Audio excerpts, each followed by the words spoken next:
Welcome to Onivia Highlights. These are the best highlights from the LCK Spring 2025. Just yet, still committing to a potential dive though. Yeah, Dudu of course needs to stack his Q, doesn't have any stacks right now.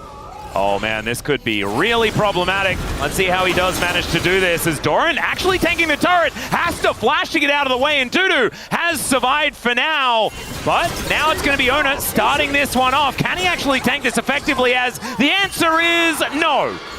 Okay, well it ended up working out. Flashless or no, the exhaust gets a ton of value. Level 6 is done here as well for Pyongyang. Does have that for a little while. Faker needs one on. Going for it. There's the shockwave, just throws it down where he can. Heba Pole in from life as Pioshik's coming on over. They get the flash out from Ona. Didn't have to use it on that top side of the map. In fact, probably could have perhaps saved his life, as there's a flash out from Pioshik as well. He's level 5. Another Pulverize comes in as Gumayusi in trouble once again. Explosive charges on in the rocket jump from Berserker, and Gumayusi in so much trouble.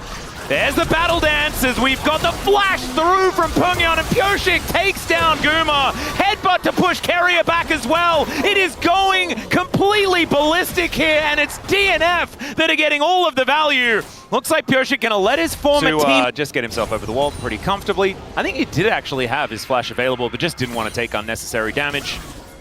As life is everywhere on this map right now. The needlework coming on in is now Doran. He throws down the equalizer, but it equals nothing, ladies and gentlemen. He's on the floor, and Dudu is now and wanders around. You know, he's trampling the ground a little bit and all that sort of stuff. It's great to see. But that was once again a little bit of an iffy situation. Pioshik going to be able to take down the Drake though, and it's all fine. This comp is very strong in mid-game T1s, especially with the control they have over set objective here on the blue buff. All right, life is just getting on in there as Pyongyang going to get flashed on by Faker. The shockwave does connect, and now they do manage to at least go 1-for-1. Or do they? Pioshik trying to get himself out of there, but that is somehow Carrier surviving. I have no idea how he lived there. The rest of DNF making their way in though, as life once again starting this fight. Over the wall is Carrier, finds the knock up there onto Dudu, who now puts down the mist. He's trying to stay alive, but it's not quite working. The needlework! Oh my god, he manages to get one as Ona goes down and Faker is on the floor, and now the rest of T1 are on the wrong side of the fight. Untargetable as Pioshik is able to take down Carrier,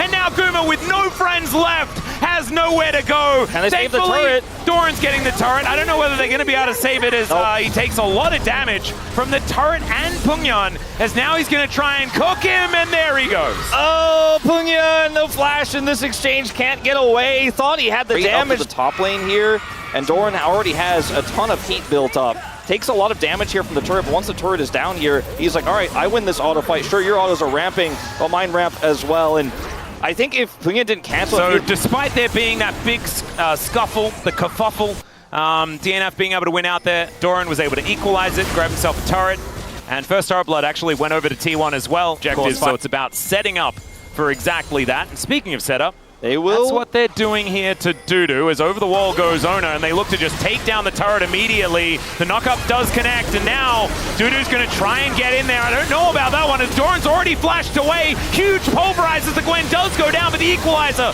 positioned pretty well. Buster shot gets Carrier out of there with his life, and the Featherstorm will eviscerate the Tristana. This is the kind of team fighting we wanted to see. Advantage to be able to take down this Dragon. DNF not really up with the timing on that one, and with the state, we've got Ona on Zinzao, Faker on Azir, and Carrier on Rakan. Like, this is T1's bread and butter, with their best performing players at the moment on exactly what they want to be playing. We're starting to see that DNF not really able to do much about it, as life is just going to get cooked, ladies and gentlemen. He could even just be dead right now, as Carrier goes in and Faker's able to pick that one up, but they also get Berserker as well. Just sweeps them up underneath the turret. Pyongyang gets in. It's another unfortunate teleport for this Orianna, as they just have to watch as their turret gets vaporized. And T1, I don't think they're going to give back any control. But, I mean, that was, again, the lack of coordination here for DNF. They're going to go for one more Hail Mary. Okay, They decide not to because their jungler is nowhere near, and I think this is wise. But I mean, you can't just give everything, because then you just lose the game. Equalizer goes down, and it's T1 that are engaging. The shockwave lands on absolutely nothing, and Dudu is now in trouble. The Gwen not feeling as powerful as she once was, and will be taken out there by Ona. And it's fight after fight after... overwhelming, it seems like, for DNF. They just cannot deal with it. They're not able to even play the Vision juggle game. They're not able to play the red buff juggle game without catastrophic results. And Faker can solo the Chemtech Dragon, which he will do here with no consequences. And I mean, T1 have the whole map. They have Baron, and once was a small gold deficit, like you said. Feels bit of a zoning equalizer just to soften them up and convince them that this inner turret is not worth fighting for. And understandably, DNF will agree with them. Does mean that now there isn't a equalizer for the next little bit of sieging. But we'll see whether T1 just try and force anyway, because Owner is so incredibly scary. Does find the wind becomes lightning onto Pungyan. Pungyan has his ult, but he's level 14. The Faker is level 17, so I don't think they're that concerned about it. No. And it hasn't really been hitting the right targets recently anyway, as inhibitor number 1 to go down, the second one short to follow.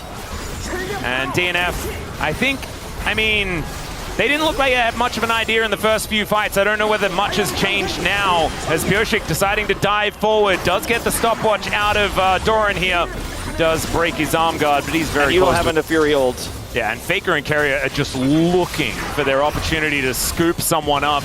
Carrier to get them in position, and then Faker just to finish it off as the equalizer goes down. Life goes in. There's a shockwave connecting onto 2, but I think it's too little, and it's almost definitely too late as Ona going forward, tanking up 2 turrets as Life does get the pulverize onto Guma, who will eventually go down. That was actually an absolutely sick play. They trade 1 for 1. DNF base for his team. Dudu also with Azonia's now completed. That is kind of cool. As Faker goes in, finds Pungyan one more time, and I just don't think he has any way out. In fact, he does not, as Faker goes golden, and the red carpet is there. Life unable to walk down that one. That's a little too hot. Gets cooked anyway by Doran here, as now Ona goes in with a nice knock up onto Dudu. He has the miss down, but I still just don't think he's going to be immune. And there it goes. Pioshik on the fountain. The Sand Soldiers say you are dead, and T1 will dominate in the end of game number 1. The DN Freecs woes continue here in the LCK. And a big statement win here from T1. Viego doesn't always quite reach with the hop available, so I feel like you feel pretty safe in the top 2v2 as well with the Pantheon there. Yep. Dudu probably should know that there's a likely jungler towards his bottom side, as he's going to have to leap strike his way over, and all right, that'll do it. He's just fine. Nice timing on that. Yep, I guess he just knew that he wasn't in any danger as the Ignite already down onto Gumayushi. He's going to flash. This dive is dangerous, but still able to pick it up. Life just deciding that he's going to have to sacrifice himself as Carrier gets another kill. And Berserker not going to be able to challenge him for that one. So that he is having a lot of success on. And you also just generally get outranged as the Rise. Yeah. And in this matchup anyway, so it's just a bit of a rough one. Not respecting, but Pioshik is going to come over here. Yeah, there's the flash in, as I don't know about the angle on the stun. The gravity field's fantastic there as well. And Faker going to have to flash because there is a shattering strike coming on over, and Pioshik gets his second of the game. All right, maybe it was good that Viego got the kill. Nicely. Life, of course, his position fantastic there, but T1's still going to be able to get themselves the first dragon of the game. And next one going to be a Chemtech. They have full control over this pit. Faker doesn't have his flash. I don't think he's going to come down. They're going to look for a bottom play here instead onto Dudu. Yeah, the Gnar stun into the turret, and Dudu does manage to at least get the counter-strike back as he throws down the ulti. Doran will need to pick up turret aggro, but I think that was a level up for Dudu. Look at him, eating through these cookies, feeling a whole lot better, but still, he's going to get taken down. Nice little hop to get Doran out of there, and it was a good attempt. Yeah, it was nicely played there from Dudu. Really nice flash timing. Bought a lot of time, but now they need to make something happen here top really side. Happy if he's left alone in the side lane. Just ask BDD. Deadly Flourish coming on down here as Gumayushi with a lot of damage onto Berserker, and now the curtains have been called. Let's see how the do-si-do goes here for Berserker as Solar Flare goes wide. That's a lot of ultis going in directions that they didn't really want to go, but still, that is a lot of pressure onto the DN Freecs 80 carry. Doran still realizing that things are a little bit difficult here in the 1v1 as there's the Magnus Storm. He tries to get himself out. Heartbreaker comes forward. There is the Grand Skyfall, and Dudu goes down once again. Doran is still alive, and Pioshik's on the wrong side of the map. A disastrous dive attempt here as Gumayushi down towards the bottom side, and the wallop will take down the Rel. And things are going wrong a little earlier this time around for the DN Freecs. Yeah, this time, similarly to the top dive, they looked for the turret is their worst enemy, and Doran just is totally fine up there. And unlike the last time, they don't end up finding any success with their plays. Pungyan is now also 100% dead. Yeah, the Realm Warp, an immediate Chaos Storm interruption as Pungyan realizes that he may as well try and clear the wave. And he does do that. He is surviving for quite some time, but that's another gravity field actually in the same little skirmish. Yeah. Kind of cute. Dudu down towards his bottom side will be out from Doran.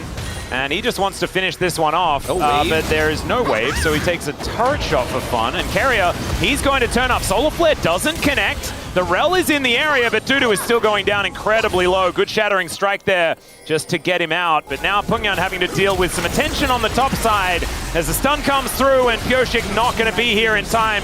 Just elects to get himself stunned as they take down the Rise yet again. And that's feats of strength with the turret going down.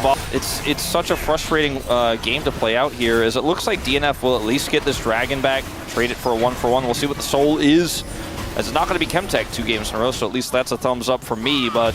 Yep, it's going to be a Mountain Soul. Okay. But Faker's going to be taking down this outer turret. I mean, this is 6 grubs for DNF. And they're losing structures all over the map. This fight, it's going to be an honest 5v5 as Faker makes his way down. Boomerang value actually quite high there as the Flak Magnustorm comes in from live. They're going to see whether they can get the first kill in this fight. It's so important. The transformation is fantastic, but the first kill, it was T1's, and they line it up with a couple more as well.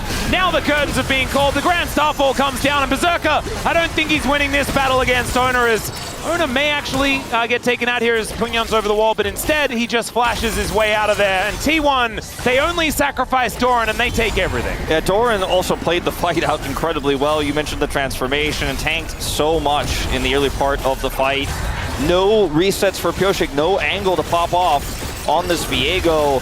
And that's a Herald getting a charge here in mid, and they're looking for even more. Yeah, Life. Underneath this turret, they do manage to get the secondary charge from Shelly before she does go down, as Pungyan desperately trying to deal with the wave. He does manage to do that as Faker takes very split. They really are. They just need to find something, some form of fight, even if they don't manage to deny this. As the Shattering Strike comes down, Doran's their target. They throw Pyosik just towards the rest of the team.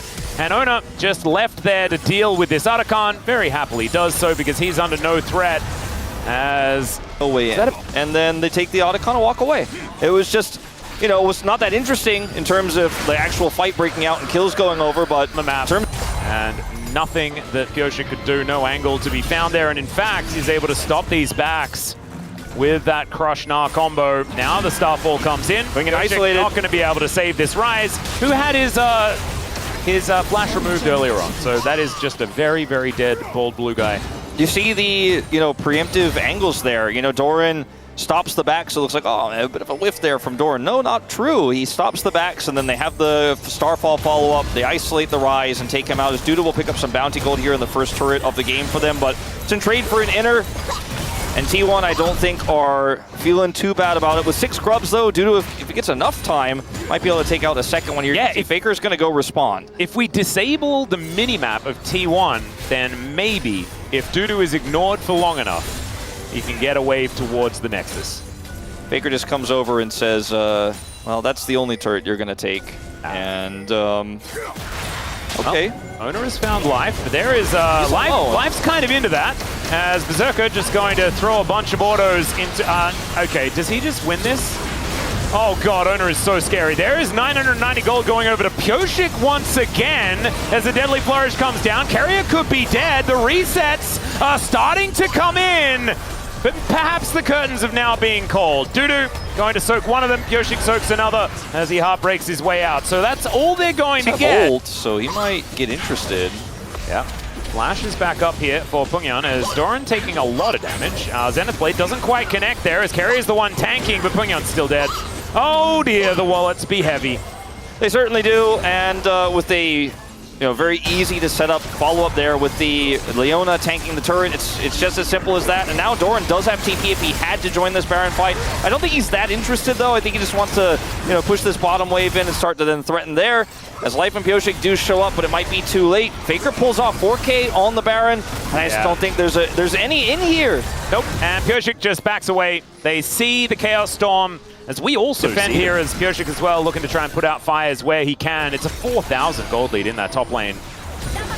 As T1 look to siege this one out with their new Baron that they've put together. The Shattering Strike comes down once again. It's a very aggressive dive from Ona, who may actually get taken out here as Pyosik comes in. They do manage to get the kill on the Pantheon. The resets are starting to come in as Gumayusi could be in trouble. Pyosik is kind of scary, but it's Faker going absolute god mode here in the backline. Life going to be taken out. The Death Ray, my god, combined with the Curtain Call. T1 just say, yes, you do have a Viego, but unfortunately it's not enough. He's dead now. Through a team fight. Yep, and T1 with this wave coming through should be able to slowly end this game. Berserker looking for the outplay. Oh, does not get it. That's going to be another 300 over to Doran. Pungyan does manage to get that, but it is a very swift execution here by Gumayusi. And T1, 2-0 over the DN Freecs, and unfortunately, 3 games. The entire round robin, and unfortunately none of them were in the same series.